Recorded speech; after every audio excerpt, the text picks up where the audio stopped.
Booyah. Oh, I blew it at the end there. I kind of mashed the two together at the end. You're having a rough time with those tonight. Yeah. And it's been a long time though. He's been doing really good. Well, it's all the scotch, Needs you to know, smoke another and the dude. whiskey. No, I have enough from both of you, but I'm good. Welcome to the Top 40 Timeline video show. Here we go again around the world one more time on the our YouTube channel, which is Halton Hills Online. And we are, of course, always looking at the old rock and roll and what happened this week in rock and roll history. Top 40 Timeline is a radio show. It's heard on many radio stations around the world. I host that, but I have two guests with me, of course, not guests, two co-hosts actually, because you guys are here every week. You better get that right there. That's right. Yeah, sorry about that. Really? Watch the fine print. Watch the fine print there. You know what I mean? Yes. Okay, I think we can go now. A pat on the head and a kick in the ass. No, we can go now. Well, it's just reminding me of a very bad Mike Tyson interview gone wrong. But anyway, we're brought to you by the Kenny Tosh Show, which is unique as online radio grows. Morning radio is changing, and we have our morning show on GTA, Radio GTA, and it's from Belfast, Northern Ireland every morning, beaming across the Atlantic.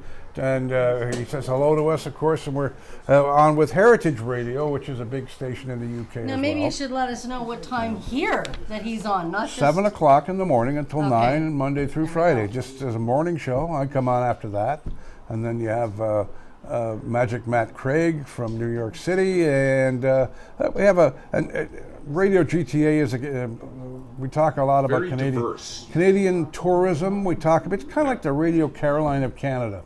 It really is, but we talk about Canadian tourism. That's a great comparison. It's funny you're doing that. I got a little bit of Radio Caroline and Radio London. Do you? A little piece on that today. That's my mom's name. And we don't have a format at Radio GTA. We play cool tunes from every genre from the 60s to today, and it's very cool. We listen to a lot. We play a lot of new music as well, and a lot of cutting edge stuff. But we also play all the great stuff you remember. It's like a big melting pot, isn't it, Lee? I guess that's a good word. Yeah, good phrase. Big melting pot. We'd like to say hello to some of the folks who listen to our show. Ann Street over in the UK, Constance Jardine, Jackie G.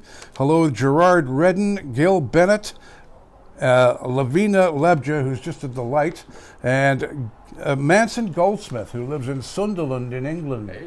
And he's got in his living room, listen to this, he's got a Dalek, official size Dalek from Doctor Who, and he's got the Lost in Space robot, life size, in his living room. This guy, I got to go visit him someday. Oh, we gotta get pictures though. I want to just see it at the very least. Yeah. Oh, Manson's great, and he listens to you Kenny Tosh. got homework. Get us these photos. Yeah. Well, thanks everybody for tuning in. We love doing these and the shows and the stations we have. This is my passion. You know, our air radio news. We're busy people and we have a lot of fun. So this is why we love bringing you this every single week. What happened this week in music history, and even like we've said in the past, even Big Daddy and I learn something at least every week, right? Yep. Pretty much. So That's stay right. tuned. We've got a great story. So much to tell, I guess. I'll let you lead it off because you are you put all this stuff together, Leah. Oh, no, go ahead. You want me to start? Oh, yeah. This is a good story too. Yeah. On a drug and alcohol-fueled tour in 1987, Ozzy Osbourne used a straw to snort a line of ants off the ground in an effort to gross out his tour mates, Motley Crue. I think that would work. Yeah. You think? You got to see the movie The Dirt. Ozzy's guitarist at the time contests the story, saying he snorted a spider instead of ants, but either way, it's pretty wild even for rock and roll. It is. I would say. Bats and doves, and he's like really crazy. Have you seen him lately? Have you got your Android box working? Yeah. Have you got your Android? No, because I haven't moved yet, so it's in my unit. You can get it, Russ, but look up the movie The Dirt. It's about Motley Crue, and they show that scene Oh. in the movie. The actual Oh my God, I have Well, to see no, that. it's recreated, but Oh, it they actually have it. Oh, Oh my yeah, God. it's hilarious. So. Have you seen him lately, though? He's looking Oh old. yeah, no, he's what, Well, he's 75 now, yeah. 75, Well, and you know? he hasn't actually been beautiful to his body either, so No. let's, Oh, do you fact- think? the Do you fact- Let's do think? the next one. The fact he's still alive is crazy. You want me to do the next one, Well, it's too? like Keith Richards. I mean, Yeah. there's a handful of them. Yeah, go ahead.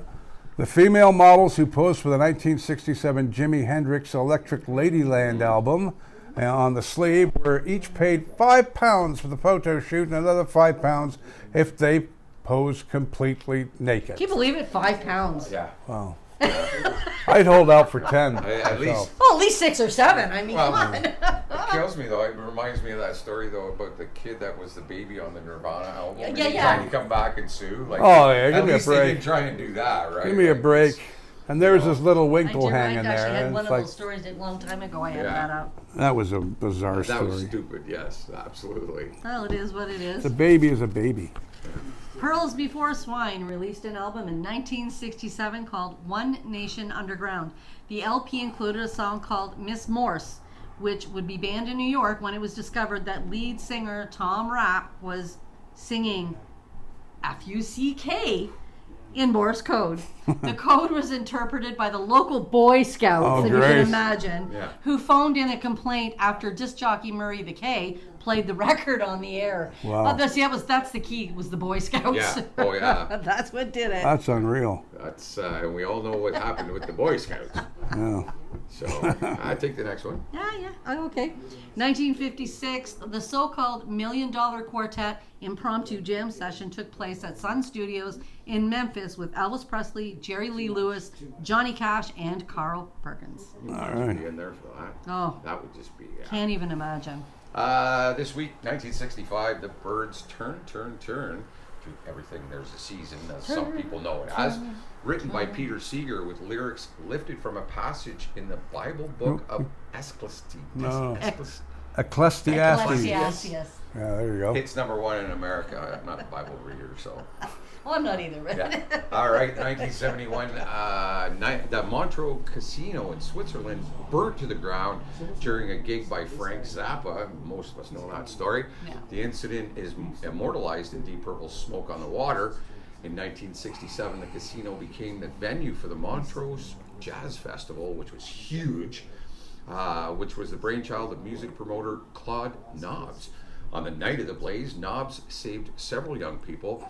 Thinking they'd be sheltered from the flames, he'd hidden in the casino from the blaze, and a recording of the outbreak and fire announcement can be found in Zappa's bootleg album titled Swiss Cheese Fire. 1980, Prince played the first night of his 31 dates Dirty Mind North American tour at Shays in Buffalo, just down the road from the Anchor Bar.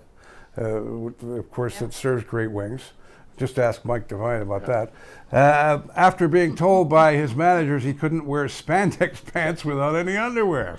Well, Prince began performing in a long trench coat, black high-heel boots and leggings, and bikini brief trunks. Yeah. And he did. He had next to nothing on, just enough to cover certain parts, Yeah. and that was it. He was a genius, but he was quite the shy guy, wasn't he, really? And that's the surprising thing, that he did this, because he was not that guy. He was looking for media attention. No, but he did Just it for the music, He you know? did it to defy. It was Yes. almost a rebellious act It's to say, exactly what it was. Don't tell me what I can and cannot do on my stage. I'm a performer. I do what I do Yeah. in my performances, and as a performer myself, I agree with him on that. So I think it's hilarious. Well, I mean, he wasn't being a Jim Morrison out there, No, he waving wasn't. certain he parts wasn't out going, to the audience. He so didn't I go mean- over the line. He just made a No. point and went basically "fuck you." But even before he changed to this, when Yeah. they did what they did, he really wasn't doing anything wrong. But anyways, you know how that goes back then. Whose turn is this? You tell them no, and they'll Your do it. turn. It's your turn. Please. My turn. Yeah. As an 8-year-old boy, Come on, get with the program, baby. We're too busy talking in between. As an 8-year-old boy, Guns N' Roses lead guitarist Slash walked in on his mother and David Bowie naked in bed. Oh my God. Slash's mother was a costume designer with rock and roll clients like David Bowie, whom she dated. Slash says that's awkwardness aside, he liked Bowie and thought he was cool. Mm-hmm. It's okay that they Yeah. were in bed together. Whatever floats your boat, baby. I don't Yeah, care. like, And a little tidbit, of course. Justin Bieber and Will I Am used to live next door to each other. Isn't that cool? well, A yeah. They couple knew of each big. other quite well. They all tend to do that. I live in that neighborhood, so because they're gated and the security, and it's yeah, it's just a safer place to live. But I think it was when they were quite a bit younger, though. Could be. It wasn't so much just Yeah, I as think they it was got when they older were and- kids, I mean, yeah. a lot of famous people, actors, whatever, lived side by side, but I think this was related more to When they were. in the early I love that in the meme early with. days, I in the I early love days. that meme with Keith Richards. Who the fuck is Justin Bieber? No, that was Ozzy. Well, Yeah, they it doesn't all- matter. yeah. Yeah. But I think Justin's a pretty cool kid. I mean, he's going through some health problems right Yeah. now. I'm proud of him. He's a Canadian boy from Stratford. Yes. Stratford, Ontario, and I love Justin Bieber.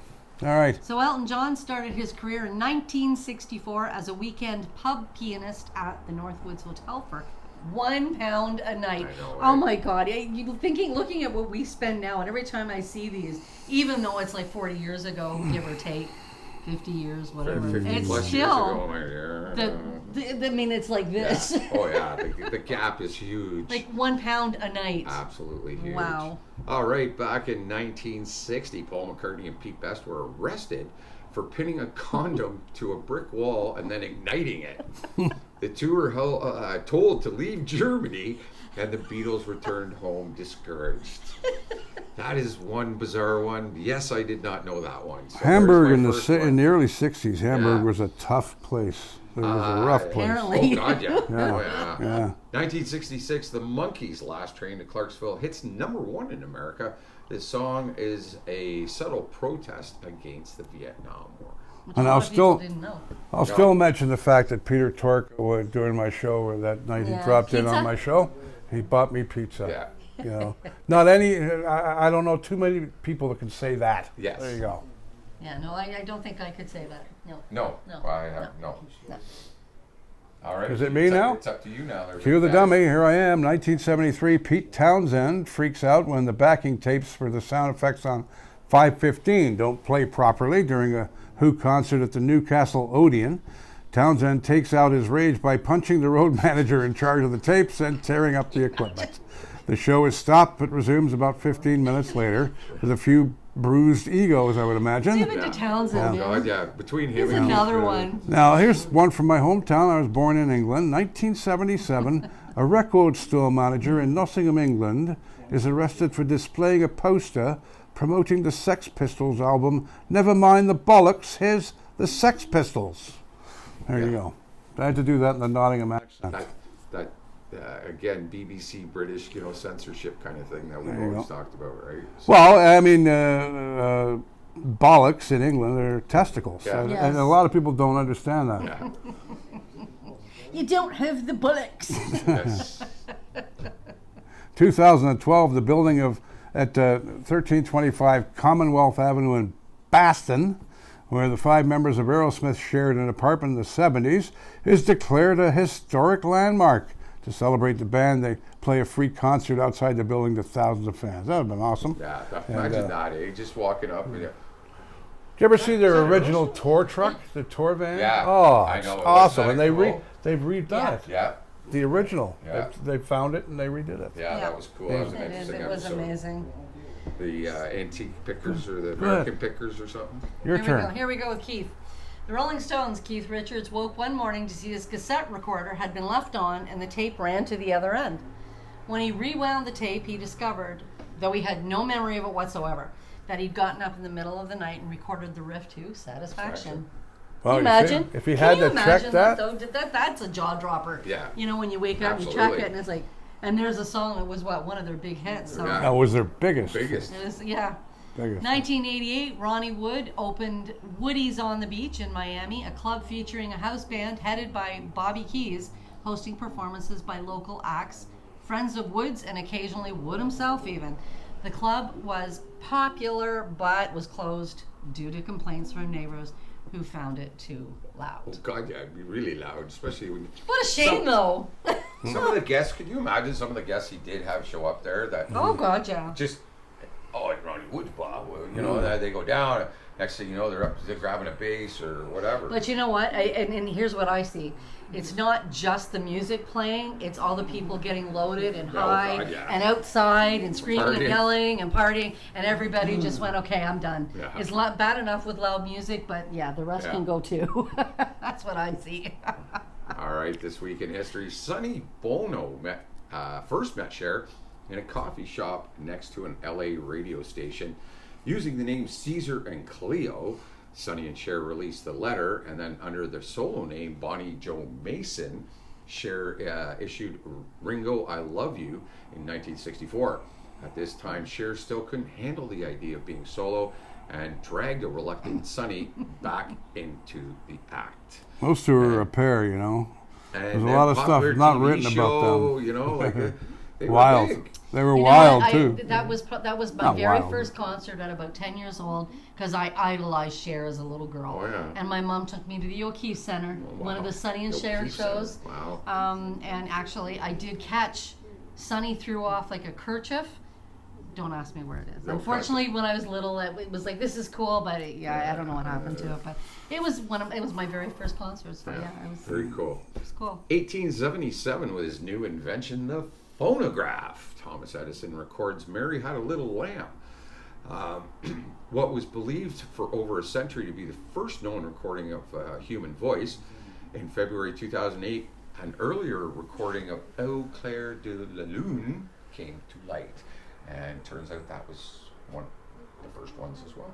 Mm-hmm. So, and the thing is with Thomas Edison, as they proved over history stuff, there was a lot of copying and a lot of stuff going on that, you know, was he really the first one? Was it, you know, it's hard to believe because now there's so many different stories about it. But, you know, Well, it's hard to track 1877 till now, right? Exactly. The history is very vague. It just goes like this. Yes, Yeah. very, very vague. So, 1971, their Big Daddy. Deep Purple record the track Smoke on the Water, man, at a Montreux nightclub called the Pavilion. And they were relocated after the Montreux casino where they planned to record burned down. And they got kicked out the next day because of noise complaints and complete the Machine Head album at their hotel using the Rolling Stones mobile unit to record. All the stuff from in the background you never get to hear. Okay, so keeping on that story, American Pickers also found that mobile studio. Oh. The Stones used it, Aerosmith used it. I think I read something about that. You're right. It's really, really cool. Jack White from, you know, the White Stripes and all that is restoring it and going to actually reuse that mobile studio that's again. cool. I didn't know So that. very cool. That we kind of even talked about the Aerosmith band and Jackson. so it's neat that you know some Yeah, of I that didn't know that history part. is That's coming back to life. You know. Jackson Browne releases Running on Empty, a live album compiled from performances at various stops on his summer tour. That's one of my favorite all-time songs. I love the beginning of that record. Yeah. Live albums typically rely on songs that have already been released, but this one featured all the new songs, the major rock album to do so, the first major rock album to do so. And I'll do one more quickie here. In 2005, T-Pain, 20, releases his first solo album, Rappa Turnt Sanga, of course, popular favorite around the world. The first major release with an auto-tune effect on every song. Soon, auto-tune is everywhere with Kanye West, Lil Wayne, Migos, and many other rappers embracing it. Kanye West. It's like nails on a chalkboard. Yeah, rap's not my thing. Well, look at the Not music. not rap. It's the auto the sound. I see what you're saying. Okay. That is just to me. That anybody can do that. It's anybody can sing that.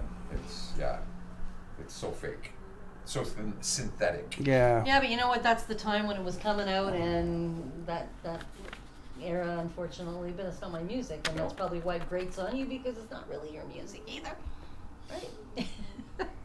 Go ahead. 2015, Carole King is celebrated at the Kennedy Center Honors, where 73-year-old Aretha Franklin brings the audience to its feet with her rendition of "You Make Me Feel Like a Natural Woman." God, I get chills when she sings that. One of many classic songs written by King. Mm-hmm. King is visibly moved by Franklin's performance, as are President Barack Obama and his wife, Michelle, who are seated next to King. Natural Woman was written by King and her then husband Jerry Goffin. It became a hit for Franklin when she recorded it in 1967 and went on to become one of her most enduring songs. King recorded her own version for her 1971 album Tapestry, which is her biggest selling album. Wow, everybody And had a copy of that album. Oh yeah, and you know it's one of those things where if you see any of the footage or any of the photos, you can see she's literally Carol's like. Oh yeah. Because she did, it was a surprise. She Yeah. didn't know that she was singing this, and it was for Carol, at an event for Carol, It's I believe. the But- Kennedy Center honors that they did. Yes, yeah, That's yeah. what Well, it was. And, yeah. And even me, when I saw it, I just stopped me dead in my tracks, and it's yeah. such a powerful performance. And you think of how many Chills. tunes, people have no idea how many songs Carole King wrote for Yep. so many artists, and yet she had a very limited, recording career herself. But I guarantee you, she 300 plus songs somewhere in there. I think It's it is got to that be she more wrote than that, yeah. that became huge hits. Like these were huge hits. So. Yeah. Take another one. Beach Boys drummer Dennis Wilson befriended Charles Manson and even got the Beach Boys to record a song written by Manson. In 1969, Dennis picked up a couple hitchhiking girls who turned out to be part of Manson's group. Dennis went on to help Manson meet music industry people, including Terry Melcher, whose home Sharon Tate moved into, and rewrote a Manson tune, Cease to Exist, as Never Learn Not to Love, that the Beach Boys released as a B-side. Yeah. Can you imagine as it rolled down the road and whatever was playing out with him? Can you imagine how they felt with that? I can't even imagine the jaw-dropping for sure. We had nothing to do with it. We just, because that was such a spectacle at the time, right? It was just so, and it still would be Sharon even Tate was today. pregnant when Yeah. that took place. Yeah. But anyways. All right, moving on. Frank Sinatra, here's one. Worked as a singing waiter at a rustic cabin in Englewood, New Jersey, for which he was paid $15 a week. Can't get much cooler than Frank Sinatra. Frank Sinatra. Sorry. Also, Cool another guy. little tidbit here. Went on tour, Mariah Carey insists on having bendy straws, as she will not use a straight one. And I bet you that's because one time she was drunk and it went right up her nostril. Or doing something else and it went right up her nostril. 1962 at a pub in Chelsea, the Rolling Stones hold auditions for a bass player. They decide that Bill Wyman will do. He'll do, as he has a nice amplifier. So Wyman doesn't tell them that he has a wife and a young son. So good thing for him. He ended up going on. I'll do one more. This week in 1966, the Beatles recorded Christmas and New Year's greetings for a pirate radio station, Radio Caroline and Radio London. Both stations were broadcasting from ships anchored off the British coastline. People don't understand how important pirate radio it's is. huge. The world of rock and roll. Yeah. There wouldn't have been any of the British bands like the Beatles, the Kinks. Super huge. Yeah, you can argue with me, but I agree with you, 10 million%. you know, I without don't know as much as you guys about without it. but yeah. the offshore radio, and what a absolutely romantic time to be in radio. Yeah. To be out there puking into a bucket playing the Beach Boys. Yeah. I just would want to do that. You know what I mean? what a No, but it's seriously. If you had seasickness, you had a few days there where you were pretty sick. I guarantee until your it. body adjusted to it, right? Definitely. But I know, because I'm seasick, I know what that feels like. Well, I was raised on the water, Yeah. on cabin cruisers with my dad for years, many years. So I get that. Sorry to interrupt there. Go ahead. No, it's all yours, It's yours man. now, baby. It's 1973, Fleetwood Mac's manager Clifford Davis gets fed up with the premature cancellation of a tour and sends out his own version of the group with unknown musicians. It doesn't go well. The new band lasts just a few weeks, and the real band wins the rights of their name after years of litigation. Fleetwood Mac in the late 60s were very much a more underground rock very kind of much, sound, and Yeah, it was very different. it wasn't the Fleetwood Mac of the 70s. No. Absolutely, totally the other way. But it was But interesting. they had some cool tunes Yeah. back in the day. And the band, the guys that played in the band, were similar Yeah. in terms of Very, looks. yeah, very much so. Right? 1987, Uriah Heep became the first hard rock act to play behind the Iron Curtain in Moscow, Russia. They do 10 shows at the Olympic Stadium there. And I don't think we'll be visiting, any bands will be visiting Russia in the near Anytime future. soon. So, I don't think so. yeah. Go ahead. 2005, the MBE medal that John Lennon returned to the Queen was found in a royal vault at St. James Palace.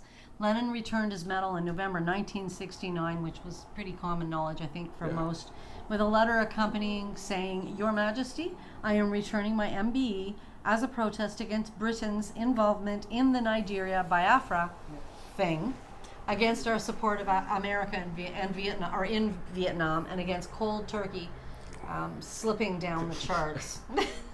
With love, John Lennon. Historians were calling for the medal to be put on public display. Do one more. So, Elvis was actually a natural blonde. He dyed his hair jet black with shoe polish. I didn't know that. I didn't know he was a natural blonde. Clairol hair dye. Wow. The above photo, which is, I actually had the photo. If you've ever seen the photo framed on going up his stairs in the mansion, if you look at his hair, I've actually posted it. It's That's blonde. a young photo of him, obviously. And he's blonde. It's hanging in the former home known as Graceland. Is one of the few that exists showing his natural hair color. Wow. This is a mind blower. You'd do that one too. The Beatles were called the Rainbows before calling themselves the Silver Beatles. See, I didn't know that either. I thought they were always, the first name they had was the Silver Beatles. I didn't know about the Rainbows, but they were the Rainbows. I can understand. Well, Randy and the Rainbows were big in '63, so I can understand why they changed their name there. Maybe. But you're talking about late or the '50s. You're talking before the Rainbows even existed, anyway. Yeah. So, But you had so many names coming out at that time, right? Especially in the UK, you had all these little, duos and quartets and stuff popping up with names. It was becoming crazy. Is this the song that Lee's going to do now that you thought would blow my mind? This is what Actually, I knew this this. will blow your mind. I knew this, but listen to this one, Lee. Yep. Donovan's song, Mellow Yellow, is about a vibrator. Yes, I said that. It's an electrical banana. It gives it away to anyone before born before 1960. The title track and solo single from Mellow Yellow, the song is a psychedelic trip itself. It was arranged by none other than John Paul Jones, Did you know that? the only member of the future Led Zeppelin that we have not mentioned until this point. Showing Donovan's illustrious list of friends did not end there. His quintessential song features an uncredited Paul McCartney as well. The Beatles bassist lends his hand to the song with a clap and a cheer at the end as well. It's also alleged that McCartney played bass in parts of the album Mellow Yellow, but it was uncredited as well itself. Therefore, this claim's very hard to verify. It was rumored that it had been McCartney whispering slightly creepy, quite rightly, in the chorus. However, again, Donovan's dispelled this youth. So that's not McCartney saying quite rightly? I always thought it was, but they've dispelled it. Okay. Yeah. Well, there's no proof, so is it? Certainly sounds like you McCartney. reach out. Well, why don't you got friends in England? Why don't you call Paul? Get one of them to call Paul and they can ask him. Yeah. Hey, Paul. Listen. 1956, Warren Cucurullo is born in Brooklyn, New York. He joins Duran Duran in 1985 to replace guitarist Andy Taylor, and he learned of the vacancy while working on Taylor's solo album before the rest of the band had been formed. Can you imagine? That's funny. Needless to say, I don't think they were great friends after that. Yeah. Legendary DJ and promoter Alan Freed appears at his payola trial in New York City this week in 1962 and testifies to receiving money from labels to play their records on the air. He is found guilty, fined $300, given 6 months probation, but the irreparable damage to his career had been done. He died of a broken heart, in my opinion. I actually have David Wright-Smith, who posts on our stuff. He actually said he's a bit of a patsy and explained why. Sure. Oh, he was. He was I pure went patsy. but I went in and I defended him because I still feel he believes he needs to be defended. Sorry. Well, I loved Alan Freed, and we all wanted to be Alan Freed, man. He was the DJ's I just DJ. don't. He's gone now, and he really suffered in the end. So I just don't want the negative And talk you about know it. what? Sorry, He was Dave. It's just one of those He things. was such a nice guy too, Alan Freed. He really was. And Dick Clark dodged the bullet. Alan them did. Freed was thrown under the bus. Yeah. Oh, yeah. He was the example That's right. that was set for the rest of them not to do it. Or Like I say, Patsy, this is what you're going to Patsy have. was the perfect word. That's so. right. It's back in the day, right? Who's to say at that point what he was going through and how he had to deal with it? So that's why I said I don't like to judge. I feel bad for the guy, and it is what it is. 1969. Go ahead. The GTOs, Girls Together, outrageously released their only album, Permanent Damage, with Frank Zappa producing. The band is entirely made up of groupies. The lineup consists of Pamela Miller, later Desbar, Mercy Fontenot, Cynthia Wells, later Calbinian, Christine Farka, Lucy Offerall, Sandra Rowe, and Sandy Parker. And I recognize a few of those names because a few of them were known to be groupies, and there's pictures all over the place. Yeah. There's actually a documentary series that was done, I think, in the 90s, and it followed 2 or 3 of these girls throughout their groupie career, I guess you'd call it. Leave it to Zappa, though. He did actually do a record with them. I love it. Of course. All right, 1975, another addition to the 27 Club, unfortunately. Gary Thane, bassist for Uriah Heep, dies of respiratory failure after a heroin overdose in Norwood Green, London, at the age of 27. And too many on that list of the end. And I actually didn't realize he was 27 when he died. I knew Gary Thane had passed, but I didn't know his age. And when I saw this, I went, oh my God, can this list get any bigger? Yeah. Like, what is that? What the heck's playing out with that? 27, and big known, I don't know. Crazy. All right, 1980, Anne Leibovitz photographs John Lennon and Yoko Ono in their apartment in New York City for a feature in Rolling Stone. John then mixes Yoko Ono's Walking on Thin Ice at the Record Plant Studio in New York, and it's the last time he's in the studio as he's shot and killed when he returns back to his apartment building. December the 8th. Sad day in music history on December 8th. Well, you know, I mean, he was born the same day as I am. I always feel that contact with Lennon. October 9th, 1940, October 9th, 1960, I came along. Hello, world. Yeah. But I've always had that connection with John Lennon. I remember what I was doing when John died, the night he died. I was watching ABC Monday Night Football with Howard Cosell. Yeah, I remember. And Howard Cosell, I posted it on my Facebook. Yeah. Howard Cosell actually told me that John Lennon was dead, and I couldn't believe it. Yeah. And, you know, New England... the football players were all like... Wow. The world stopped for a minute at that point. The world stopped for at least 24 hours because you couldn't turn it. I remember I recorded air checks back in the day of Toronto radio the night he died. I've lost it somewhere in time. And the sad thing about this whole thing is the guy that did it was only doing it because he wanted attention. That's it. Yeah, that was the only reason. You know, I mean, he was such a good man, John Lennon. It's just a sad. I never imagined somebody and killing him. You know, John that was actually crazy. the day before took the time to stop and talk to Mark out front of his building. Yeah. Are we done? Almost. Well, because he rented from the YMCA right by where John lived, and that's where he came to, right? And we're at our end. So. Yeah. No, that's it. We'd like to thank everybody involved. I didn't know you were We'd like to thank Mandy for watching the camera. Come on over for a minute. Mike Devine. Let's get crew. Mike Devine in She here. watches the video for us, and we got Mike over here too. Mike Devine, come on over, Mike. We love Mike. We love Mike. Our one audience member. Audience member. Yeah. Well, in the studio, just in the studio. We're gonna get an applause sign for him soon. So Yeah. So thanks for joining us. Thanks for. Yeah, I'm on Party Dog, man. I'm the night. What am I, Mike? You do evenings and also Sunday afternoons. afternoon. On And the Party Dog top 40. So there's another timeline. station you can check out. There you go, right? Party Dog. We're on so many different radio stations. I'm on more stations now than I was when I was in mainstream radio. You know. But it's not Big Daddy. It's Stoner Bob. Stoner Bob. Stoner Bob. Yeah. I remember that name. He sounds great introducing Pantera. Oh my God! You know what I mean? Hey everybody, it's Stoner Bob. All right, thanks for joining us this week. Kenny Tosh Show brings you 7 to 9 a.m. live every weekday morning from Belfast, Northern Ireland on Radio GTA, and we have the 60s at 6 as well. So we got all kind, and then I come on at 9 and with my insanity.